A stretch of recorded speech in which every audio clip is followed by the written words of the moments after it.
আসসালামু আলাইকুম। আন্তর্জাতিক সংবাদে আপনাদেরকে স্বাগতম। শুরুতে জানিয়ে দেব সংবাদ শিরোনামের পরে বিস্তারিত। গাজা যুদ্ধবিরতি আলোচনা চূড়ান্ত পর্যায়ে। এরপরে জানিয়ে দেব ইসরায়েলে হাইপারসনিক ক্ষেপণাস্ত্র হামলার দাবি হুথিদের। আরও জানিয়ে দেব ইসরায়েলি হামলায় গাজার প্রাণহানি ৪৫,০০০ ছাড়ল ১৭,০০০ শিশু। সর্বশেষ জানিয়ে দিব তেল আবিবে হাজার হাজার ইসরায়েলি বিক্ষোভ। এতক্ষণ পর্যন্ত শুনছিলেন সংবাদ শিরোনাম, এখন বিস্তারিত।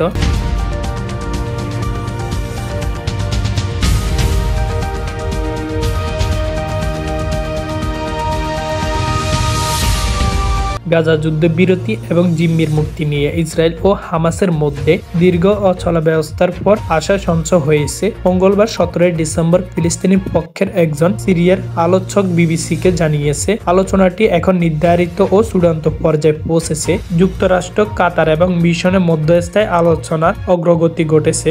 এছাড়াও কূটনৈতিক তৎপরতা জোরদার করতে একটি ইসরায়েলি প্রতিনিধি দল বর্তমানে কাতারের রাজধানী দোহায় অবস্থান করছে। ইসরায়েলের প্রতিরক্ষা মন্ত্রী ইসরায়েল কাটজ জানিয়েছে, আমরা এখনো এতটা কাছাকাছি পৌঁছাইনি। তবে তিনি জোর দিয়ে বলেছেন, হামাসকে সামরিকভাবে পরাজিত করার পর গাজা ইসরায়েলের নিরাপত্তা নিয়ন্ত্রণ বজায় থাকবে। ফিলিস্তিনি পক্ষ ৩ পর্যায় পরিকল্পনার কথা উল্লেখ করেছে। প্রথম ধাপে ৪৫ দিনের মধ্যে বেসামরিক নাগরিক এবং নারী সেনাদের মুক্তি। এ সময় ইসরায়েলি বাহিনী গাজা শহরের কেন্দ্রীয় উপকূলীয় সড়ক এবং মিশরের সীমান্ত বরাবর গুরুত্বপূর্ণ এলাকা থেকে সরে যাবে। দ্বিতীয় ধাপে বাকি জিম্মিদের মুক্তি এবং ইসরায়েলি বাহিনী পূর্ণ প্রত্যাহার এবং তৃতীয় ধাপে যুদ্ধের সম্পূর্ণ সমাপ্তি। ইসরায়েলের মতে গাজায় আটক ৯৬ জন জিম্মির মধ্যে ৬২ জন জীবিত রয়েছেন। ইতিমধ্যে ইসরায়েলি অভিযান যা আলোচনার মধ্যে ১০০ জনের বেশি জিম্মিকে মুক্তি করা হয়েছে। ২০২৩ সালের ৭ অক্টোবর হামাস ও ইসরায়েলের দক্ষিণ অঞ্চলে নজির বাহিনী হামলা চালায়, যাতে প্রায় ১,২০০ জন মানুষ নিহত হয় এবং ২৫৩ জনকে জিম্মি করা হয়। হামাসের সাম্প্রতিক পদক্ষেপে অসুস্থ এবং প্রবীণ জিম্মিদের একটি তালিকা মিশরীয় গোয়েন্দাদের কাছে হস্তান্তর করেছে। গাজা স্বাস্থ্য মন্ত্রণালয়ের তথ্য অনুযায়ী এই পর্যন্ত ৪৫,০০০ ফিলিস্তিনি নিহত হয়েছেন। জাতিসংঘ ও অন্যান্য সংস্থা এই পরিসংখ্যানকে নির্ভরযোগ্য মনে করে। ইসরায়েলের হাইপারসনিক ক্ষেপণাস্ত্র হামলার দাবি করেছে ইরানের সমর্থিত ইয়েমেনের হুতিরা।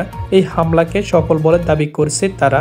তবে ইসরায়েলের পাল্টা দাবি, ক্ষেপণাস্ত্রগুলো ইসরায়েলের সীমান্তে প্রবেশের আগে ভূপাতিত করছে তারা।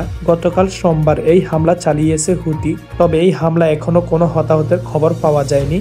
খবর আল জাজিরা। হুতির বিদ্রোহীদের মুখপাত্র ইয়াহিয়া শরি গতকাল সোমবার টেলিভিশনে দেওয়া এক বক্তৃতায় জানিয়েছে, ইসরায়েলের মধ্য অঞ্চল লক্ষ্য করে একটি ক্ষেপণাস্ত্র হামলা চালানো হয়েছে। হাইপারসনিক ক্ষেপণাস্ত্রটির নাম ফিলিস্তিনি ২। ফিলিস্তিনের অবরুদ্ধ গাজা ভূখণ্ড ১ বছরের বেশি সময় ধরে ইসরায়েলে এই হামলা চালিয়ে যাচ্ছে।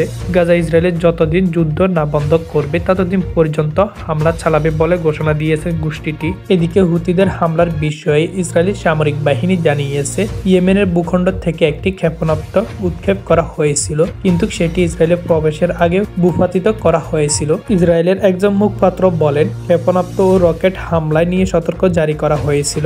ইসরায়েলের সংবাদ মাধ্যমগুলো জানিয়েছে, তেল আবিব জুড়ে ক্ষেপণাস্ত্র সতর্ক জারি করা হয়েছে। ফিলিস্তিনের অবরুদ্ধ ভূখণ্ড গাজা হামলা চালিয়ে যাচ্ছে ইসরায়েল। ১৪ মাসের বেশি সময় ধরে চালানো হামলা নিহতের সংখ্যা ৪৫,০০০ ছড়িয়ে গেছে। আহত হয়েছেন প্রায় ১,০৭,০০০ মানুষ। গাজা যারা নিহত হয়েছেন তাদের সংখ্যা ১৭,০০০ শিশুও রয়েছে। সোমবার গাজা স্বাস্থ্য মন্ত্রণালয় এই তথ্য জানিয়েছে। গত বছরের ৭ অক্টোবরে শুরু হওয়া ইসরায়েলের নির্বিচার হামলায় উপত্যকায় এখনো পর্যন্ত ৪৫,০২৮ ফিলিস্তিনি নিহত হয়েছেন। আহত হয়েছেন ১,০৬,৯৬২ জন। টানা ১৪ মাস ধরে চলা ইসরায়েলে এই হামলায় উপত্যকায় নিহত ব্যক্তিদের মধ্যে ১৭,০০০ শিশু বলে জানিয়েছে গাজা স্বাস্থ্য মন্ত্রণালয়। নির্বিচার ইসরায়েলি হামলায় গাজায় ১১,০০০ মানুষ নিখোঁজ রয়েছেন। ২০২৩ সালের ৭ অক্টোবর হামাসের নজির বাহিনী হামলার পর থেকে গাজা উপত্যকায় অবিরাম বিমান হামলা স্থলে হামলা চালিয়ে যাচ্ছে ইসরায়েল। ইসরায়েলের নির্বিচার হামলা থেকে বাদ যায়নি ২৩ লক্ষ বাসিন্দা। এই উপত্যকায় মসজিদ, বিদ্যালয়, হাসপাতাল, আবাসিক ভবন ইত্যাদি সবগুলা ধ্বংস করা হয়েছে। ইসরায়েলের অগ্রসরে ২০ লাখের বেশি বাসিন্দা তাদের ঘরবাড়ি ছাড়তে বাধ্য হয়েছেন। ইসরায়েলি নির্বিচার হামলা গাজাকে ধ্বংস পরিণত করেছে। জাতিসংঘের তথ্যের মতো ইসরায়েলি আক্রমণের কারণে গাজায় হয়। 85% ফিলিস্তিনি ধ্বংস হয়েছে। খাদ্য, বিশুদ্ধ পানি ও ওষুধের তীব্র সংকটের মধ্যে গাজা বাসিন্দারা চরম মানবেদন জীবনযাপন করছে। ফিলিস্তিনি ভূখণ্ডে হামাসের বিরুদ্ধে 14 মাসের বেশি সময় ধরে চলা যুদ্ধের পর গাজা আটক জিম্মিদের মুক্তির জন্য একটি চুক্তির দাবিতে হাজার হাজার ইসরায়েলি বিক্ষোভ করেছে। শনিবার তেল আবিবের বাণিজ্যিক কেন্দ্র সমাবেত জনতার উদ্দেশ্যে ইসরায়েলের প্রত্যাখ্যান অভিনেতা লিওর আশাকেনাজি বলেন, আমরা সবাই একমত যে আমরা এখন পর্যন্ত ব্যর্থ হয়েছি। এখন আমরা একটি চুক্তিতে পৌঁছাতে পারি।